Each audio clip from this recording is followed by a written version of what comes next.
अस्सलाम वालेकुम दोस्तों, कैसे हैं आप सब। दोस्तों आज हम C++ सीरीज़ के लेक्चर नंबर 41 की तरफ जा रहे हैं। आज के लेक्चर में हम डिस्ट्रक्टर पर स्टडी करने जा रहे हैं। इससे पहले हमने कंस्ट्रक्टर देखा, कंस्ट्रक्टर ओवरलोडिंग देखा और आज हम डिस्ट्रक्टर देखने जा रहे हैं। ये डिस्ट्रक्टर भी कंस्ट्रक्टर के टॉपिक में ही आ जाता है। ये उसका वाइस वर्स है, उल्टा है कंस्ट्रक्टर का ना, कि जैसे कि आपको मैंने पहले बताया था कंस्ट्रक्टर यूज़ होता है कि हमारे ऑब्जेक्ट को क्रिएट करने के लिए, तो इसी तरह डिस्ट्रक्टर यूज़ होता है हमारे ऑब्जेक्ट को डिस्ट्रॉय करने के लिए, अपनी जो मेमोरी उसने एलोकेट की हुई है उसको डिस्ट्रॉय करने के लिए।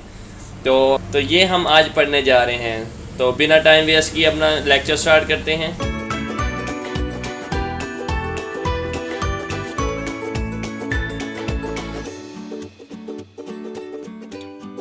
अच्छा दोस्तों, लेक्चर स्टार्ट करते हैं। आज का जो हमारा कोर्स कंटेंट है वो हम देखने जा रहे हैं कि डिस्ट्रक्टर क्या होता है C++ में। कंस्ट्रक्टर हमने देख लिया था लास्ट लेक्चर्स में, कंस्ट्रक्टर ओवरलोडिंग भी देख लिया, उसके बाद constructor with parameter without parameters ये भी देख लिए। आज देखने जा रहे हैं डिस्ट्रक्टर क्या होता है। सबसे पहले उसकी बेसिक डेफिनेशन देख लेते हैं कि डिस्ट्रक्टर क्या होता है। जैसे कि हमने कंस्ट्रक्टर में देखा था कि हम कंस्ट्रक्टर यूज़ करते थे ऑब्जेक्ट को कंस्ट्रक्ट करने के लिए और जो हमारी क्लास के मेंबर्स हैं उनको वैल्यू इनिशियलाइज करने के लिए। उसके लिए हम कंस्ट्रक्टर को यूज़ करते थे, क्योंकि पहले हम फंक्शन बनाते थे, फिर उसके थ्रू हम वैल्यू इनिशियलाइज करते थे। लेकिन कंस्ट्रक्टर में हम सिंपल कंस्ट्रक्टर बनाते हैं और ऑब्जेक्ट के अंदर ही हम वैल्यू इनिशियलाइज कर देते हैं ताकि वैल्यू उसको और अपने मेंबर्स को साइन हो जाए। तो ये कंस्ट्रक्टर का फ़ायदा था। तो डिस्ट्रक्टर किस वजह से यूज़ होता है, जैसे कि आप जानते हैं कंस्ट्रक्टर जब हम बनाते हैं तो वो कोई मेमोरी एलोकेट करता है अपने जो है कंप्यूटर के अंदर। लेकिन जो डिस्ट्रक्टर होता है ना, वो जो मेमोरी जो एलोकेट की होती है ना हमारे कंस्ट्रक्टर ने, उसको रिमूव करता है। जब भी हम कंस्ट्रक्टर बनाते हैं तो उसके अंदर अब कुछ डाटा उसने एलोकेट करना ही है ना अपने मेमोरी के अंदर। तो डिस्ट्रक्टर है ना, जैसे ही हमारा जो है कंपाइलर प्रोग्राम से बाहर आएगा, फॉर एग्जाम्पल एक कंस्ट्रक्टर का है कि हमने बनाया हुआ कंस्ट्रक्टर से जैसे ही बाहर आएगा तो जो है डिस्ट्रक्टर जो है ना वो ऑटोमेटिकली कॉल हो जाता है। उसको कॉल करने की ज़रूरत नहीं पड़ती, ऑटोमेटिकली कंपाइलर उसको कॉल कर लेता है। तो वो जो है मेमोरी जितनी भी एलोकेट होती है उसको रिमूव कर देता है।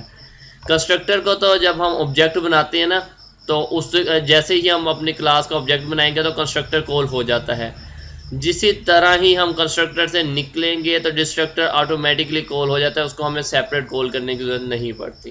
ठीक है, इसी तरह जैसे हमने कंस्ट्रक्टर के कुछ रूल्स पढ़े थे, इसी तरह डिस्ट्रक्टर के भी कुछ रूल्स हैं, तो वो हम एक एक करके देख लेते हैं। तो डिस्ट्रक्टर का सबसे पहला रूल ये है कि जिस तरह क्लास नेम और कंस्ट्रक्टर का नाम सेम होता है, हम कंस्ट्रक्टर नाम वही रखते हैं जो हमारी क्लास का नाम होता है, इसी तरह डिस्ट्रक्टर का नाम भी हमने वही सेम रखना है जो क्लास का नाम होगा। फॉर एग्जांपल हम क्लास बनाते हैं ऐड की, तो कंस्ट्रक्टर का नाम भी ऐड ही होगा, ठीक है, और डिस्ट्रक्टर का नाम भी ऐड ही होगा। जिस तरह हम कंस्ट्रक्टर के अंदर रिटर्न टाइम नहीं यूज़ करते थे, हम फंक्शंस में तो करते थे ना वॉइड इंट, लेकिन हम कंस्ट्रक्टर्स के अंदर नहीं करते थे। इस तरह हम डिस्ट्रक्टर के अंदर भी कोई रिटर्न टाइम नहीं यूज़ करते, इंट वॉइड कोई ऐसी रिटर्न टाइम नहीं यूज़ करते। इसी तरह हम कंस्ट्रक्टर के अंदर आर्गुमेंट्स पास करते थे, हम वैल्यूज असाइन करते थे, क्योंकि कंस्ट्रक्टर यूज़ होता है वैल्यू को इनिशियलाइज करने के लिए, तो हम उसके अंदर आर्गुमेंट्स पास करते थे कंस्ट्रक्टर के अंदर। लेकिन डिस्ट्रक्टर के अंदर हम आर्गुमेंट्स पास नहीं करते, क्योंकि डिस्ट्रक्टर तो हम बनाते ही इसी वजह से कि जो कंस्ट्रक्टर है ने जो वैल्यू हमारी स्पेस एलोकेट किया उसको रिमूव करना है, तो उसके लिए कोई हमें आर्गुमेंट्स की ज़रूरत नहीं होती। इस वजह से हम डिस्ट्रक्टर के अंदर आर्गुमेंट्स पास नहीं करते।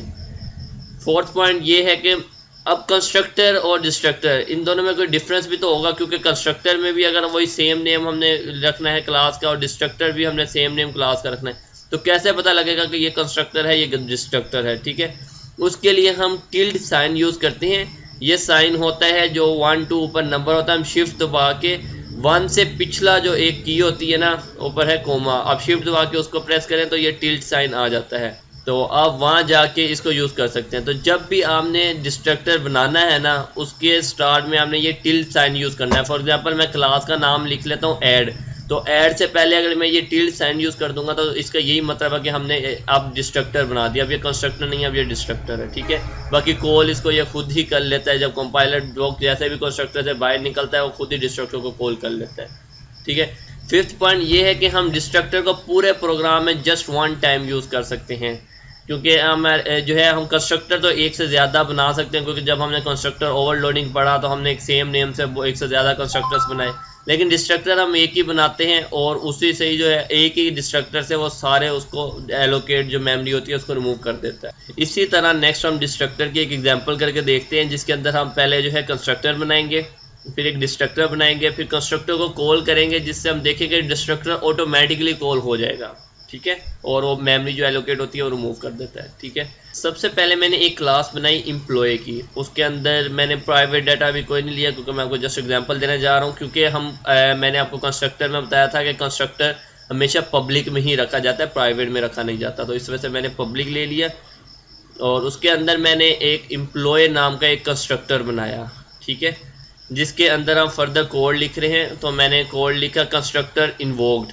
इसका मतलब है कि जब भी वो कंस्ट्रक्टर को कॉल किया जाए ना, तो ये लाइन प्रिंट हो कंस्ट्रक्टर इन्वोक्ड, ठीक है, मतलब कंस्ट्रक्टर ऑन हो गया, कंस्ट्रक्टर के अंदर आ गए हम।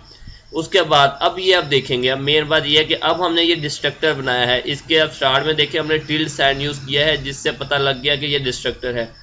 नेम तो सेम है, कंस्ट्रक्टर का नेम भी सेम है, डिस्ट्रक्टर का नेम भी सेम है, और सेम वही नेम है जो हमने क्लास का नाम रखा। चेंजिंग क्या है कि हमने डिस्ट्रक्टर के साथ टिल्ड साइन यूज़ किया। अब इसके अंदर अगर जब भी डिस्ट्रक्टर कॉल हो तो ये लाइन प्रिंट होनी चाहिए कंस्ट्रक्टर डिस्ट्रॉयड, ठीक है, क्योंकि अब जैसे मैंने आपको बताया कि जब हम ऑब्जेक्ट क्रिएट करते हैं तो तब कंस्ट्रक्टर जो है खुद ही वैल्यू इनिशियलाइज कर देता है, लेकिन उसके बाद जैसे ही वो कंस्ट्रक्टर से बाहर आएगा तो फ़ौरन जो है अपने डिस्ट्रक्टर को कॉल करेगा कंपाइलर, और जो है उसकी जितनी भी एलोकेट की हुई है स्पेस उसको डिस्ट्रॉय कर देगा। तो इसी तरह हम बनाएंगे एक ऑब्जेक्ट बनाएंगे एम्प्लॉय का, जब वो तब प्रिंट करेगा कंस्ट्रक्टर इन्वोक्ड, ठीक है, साथ ही वो कंस्ट्रक्टर डिस्ट्रॉयड ये भी जो है हमारा प्रिंट कर देगा, क्योंकि ऑटोमेटिकली डिस्ट्रक्टर कॉल हो जाता है, ठीक है। ये हमारी क्लास बन गई, एक हमने कंस्ट्रक्टर बना दिया, एक हमने डिस्ट्रक्टर बना दिया। इसी तरह ही आप देख सकते हैं कि मैंने एक मेन बॉडी बनाई, मेन बॉडी के अंदर मैंने एक ऑब्जेक्ट क्रिएट किया एम्प्लॉय क्लास का, एम्प्लॉय क्लास का नाम था, उसके बाद EMP मैंने एक ऑब्जेक्ट क्रिएट कर दिया। तो जैसे ही मैंने ऑब्जेक्ट क्रिएट किया तो वो डायरेक्टली कंस्ट्रक्टर के अंदर चला गया, क्यों ये था विदाउट पैरामीटर। तो जैसे मैंने आपको बताया था कंस्ट्रक्टर खुद ही कॉल हो जाता है जब हम अपना ऑब्जेक्ट क्रिएट करते हैं। तो कंस्ट्रक्टर के अंदर गया तो वहाँ पे उसने, हम आउटपुट की साइड पे आ जाओ राइट साइड पे, तो वहाँ पे उसने कंस्ट्रक्टर इन्वोक्ड ये स्टेटमेंट प्रिंट करवा दी, ठीक है। जैसे ही उसने ये स्टेटमेंट प्रिंट करवाई तो उसने कुछ एलोकेट की होगी सब मेमोरी उसने जो है अपने रैम के अंदर। इसी तरह जैसे ही ये कंस्ट्रक्टर से बाहर आई, हमारा प्रोग्राम जो है एग्जीक्यूट होकर कंस्ट्रक्टर से बाहर आया, तो उसने साथ ही ये कंस्ट्रक्टर डिस्ट्रॉयड का भी स्टेटमेंट प्रिंट करवा दी कि अब हमारी जो हमने कंस्ट्रक्टर ने कोई एलोकेट की थी सब मेमोरी, उसको उसने डिस्ट्रॉय कर दिया है, जो भी उसने मेमोरी एलोकेट की हुई थी। तो इस तरह हमें पता लग जाएगा कि कंस्ट्रक्टर भी रन हो चुका है, क्योंकि डिस्ट्रक्टर ऑटोमेटिकली कंपाइलर उसको एग्जीक्यूट कर देता है जब हम कंस्ट्रक्टर बनाते हैं। जैसे ही कंस्ट्रक्टर से बाहर निकलेंगे तो डिस्ट्रक्टर जो है वो खुद ही एग्जीक्यूट हो जाता है। तो ये था हमारा प्रोग्राम, जिसके अंदर हमने डिस्ट्रक्टर के बारे में पढ़ा, फिर उसके बारे में हमने उसके रूल्स भी देखे कि हम क्या क्या रूल्स हैं जिसके तहत हम डिस्ट्रक्टर बना सकते हैं। फिर हमने एग्जाम्पल के थ्रू भी देख लिया कि जब हम कॉल करते हैं तो कंस्ट्रक्टर ऑटोमेटिकली कॉल हो जाता है। तो उम्मीद है कि आपको समझ आ गई होगी। अगर नहीं समझ आई तो मेरे से कमेंट सेक्शन में पूछ सकते हैं। अगर समझ आई है तो मेरी वीडियो को लाइक जरूर कीजिएगा और साथ ही साथ चैनल को सब्सक्राइब कर लें। तो इंशाल्लाह नेक्स्ट लेक्चर में मिलते हैं। नेक्स्ट लेक्चर में हम वो 4 पिलर्स पे अब बात करने जा रहे हैं जो जिसकी बुनियाद है ऊप की, इनहेरिटेंस, पॉलीमॉर्फिज्म, इनकैप्सुलेशन और एब्स्ट्रैक्शन। तो सबसे पहले हम इनहेरिटेंस को स्टार्ट करेंगे। तो नेक्स्ट लेक्चर में भी हम इनहेरिटेंस पे स्टडी करने जा रहे हैं। तब तक के लिए अल्लाह हाफिज़।